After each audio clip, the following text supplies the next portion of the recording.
Kampung tempat tinggal Abu Nawas lama-kelamaan membuatnya merasa tak nyaman karena saking banyaknya umat Islam yang menumpuk-numpuk harta dengan menghalalkan segala cara. Otomatis hal ini membuat Abu Nawas menjadi gusar karena sebagai seorang ulama, Abu Nawas berpikir bahwa hal itu bertentang dengan ajaran Islam.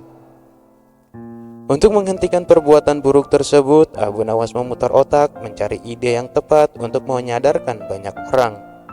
Setelah berpikir panjang, akhirnya ia menemukan ide cemerlang, yaitu ide sandal ajaib.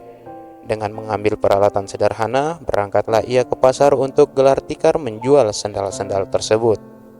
Sandal ajaib, sandal ajaib, sandal ajaib, kata Abu Nawas berkali-kali berteriak di pasar. Sesaat kemudian muncullah salah seorang pemuda yang melihat-lihat barang dagangannya. "Silakan tuan, mau pencari apa?" tanya Abu Nawas. "Saya ingin mencari sandal yang bisa merubah hidupku yang miskin ini," jawab pemuda itu. "Apa maksud tuan?" tanya Abu Nawas lagi. "Saya ini sudah lama hidup dengan miskin dan ingin sekali kaya raya. Saya ingin membeli barang yang bisa memberikan saya keberuntungan," kata pemuda itu. Sejurus kemudian Abu Nawas menunjukkan salah satu sandal ajaibnya. Ia mengatakan bahwa sandal itu akan membuat penggunanya dari tak punya menjadi orang yang punya. Karena tertarik, pembeli itu akhirnya jadi juga membeli sandal ajaib itu dengan harga yang lumayan mahal.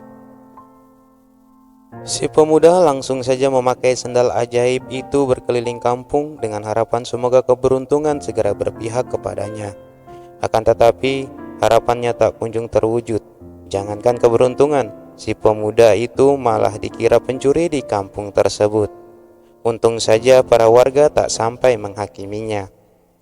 Karena merasa tertipu, pemuda itu kembali lagi menemui Abu Nawas untuk protes. "Assalamualaikum," sapa pemuda itu. "Waalaikumsalam. Ternyata tuan. Bagaimana kabar tuan?" tanya Abu Nawas. "Kabar jelek tuan. Aku selalu ditimpa kemalangan gara-gara sandal ini. Padahal dulu engkau mengatakan kalau sandal ini bisa mendatangkan keberuntungan, bisa menjadi kaya dan terkenal. Tapi mana buktinya?" protes si pembeli itu. Abu Nawas menjawab, "Seingat saya tidak pernah mengatakan seperti itu, tuan. Saya hanya mengatakan bahwa bila tuan pada mulanya orang yang tidak punya, maka dengan membeli sandal ini tuan akan menjadi orang yang punya. Buktinya sekarang tuan sudah memiliki sandal ajaib ini," kata Abu Nawas. Begitu mendengar penuturan Abu Nawas, pemuda itu hanya bisa diam. Ia menyadari bahwa dirinya sedang salah tafsir. "Lalu mengapa engkau mengatakan bahwa sandal ini ajaib?" tanya pembeli itu. "Karena merek ini adalah ajaib, sandal ajaib," jawab Abu Nawas. Akhirnya pemuda itu pergi begitu saja tanpa sepatah kata pun. "Tunggu tuan, saya ingin mengatakan sesuatu kepada tuan. Mungkin saja akan ada manfaatnya," kata Abu Nawas. "Jangan percaya kepada barang ajaib, karena percaya pada sesuatu selain Allah bisa membuat kita syirik dan akan mendapatkan kesusahan di dunia dan akhirat kelak. Buktinya saja sebagaimana yang tuan alami ini. Oleh karena itu, segeralah bertobat kepada Allah Subhanahu wa Ta'ala," kata Abu Nawas. Mendengar penuturan Abu Nawas, sepertinya pemuda itu menyadari kesalahannya. Ternyata banyak sekali hal-hal yang bisa membawa kepada perbuatan yang dimurkai oleh Allah Subhanahu wa Ta'ala. Mulai saat itulah ia bertobat kepada Allah Subhanahu wa Ta'ala.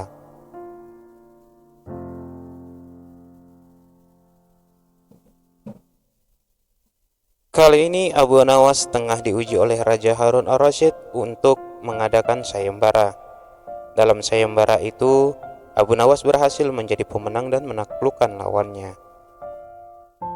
Pada suatu hari yang cerah, Raja Harun ar-Rasyid dan para pengawalnya meninggalkan istana untuk berburu.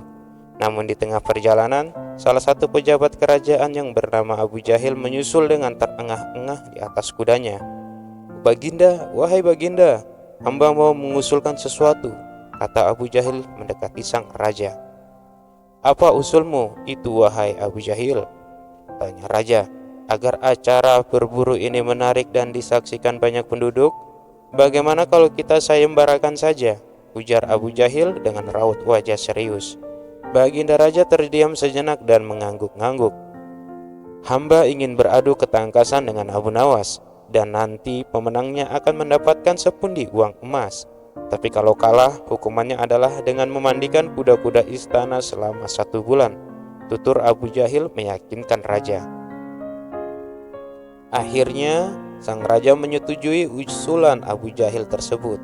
Hitung-hitung sayembara itu akan memberikan hiburan kepadanya. Maka dipanggillah Abu Nawas untuk menghadap, dan setelah menghadap Raja Harun ar-Rasyid, Abu Nawas pun diberi petunjuk panjang lebar.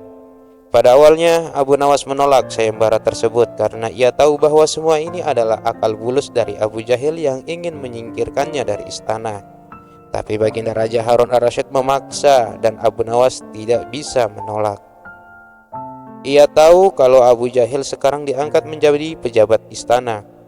Ia pasti mengerahkan semua anak buahnya untuk menyumbang seekor binatang buruannya di hutan nanti. Namun karena kecerdikannya, Abu Nawas malah tersenyum meriang.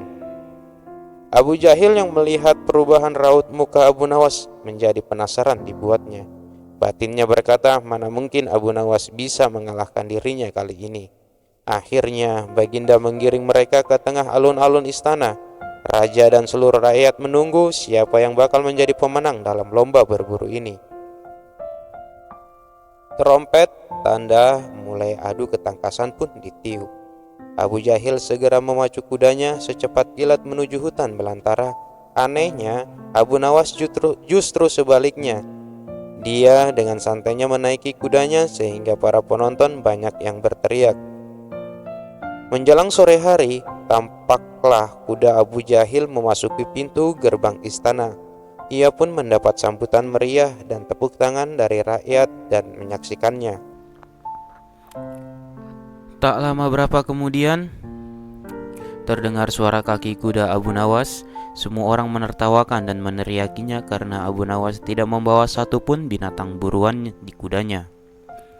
Tapi Abu Nawas tidak tampak gusar sama sekali. Ia malah tersenyum dan melambaikan tangan.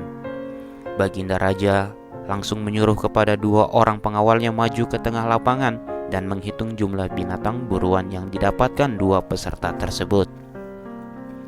Dan kesempatan pertama, para pengawal menghitung jumlah binatang hasil buruan dari Abu Jahil. 35 ekor kelinci ditambah 5 ekor rusa dan 2 ekor babi hutan, kata salah satu pengawal. Kalau begitu akulah pemenangnya karena Abu Nawas tak membawa seekor binatang pun, teriak Abu Jahil dengan sombongnya.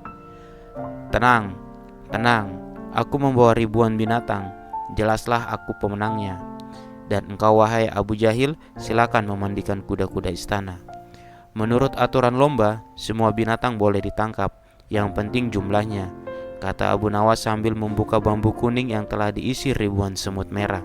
Jumlahnya sangat banyak Baginda, mungkin ribuan, kami tak sanggup menghitungnya lagi, kata pengawal kerajaan yang menghitung jumlah semut itu. Melihat kenyataan itu, Abu Jahil tiba-tiba saja jatuh pingsan. Baginda Raja tertawa terpingkal-pingkal dan langsung memberi hadiah kepada Abu Nawas. Kecerdikan dan ketulusan hati pasti bisa mengalahkan kelicikan.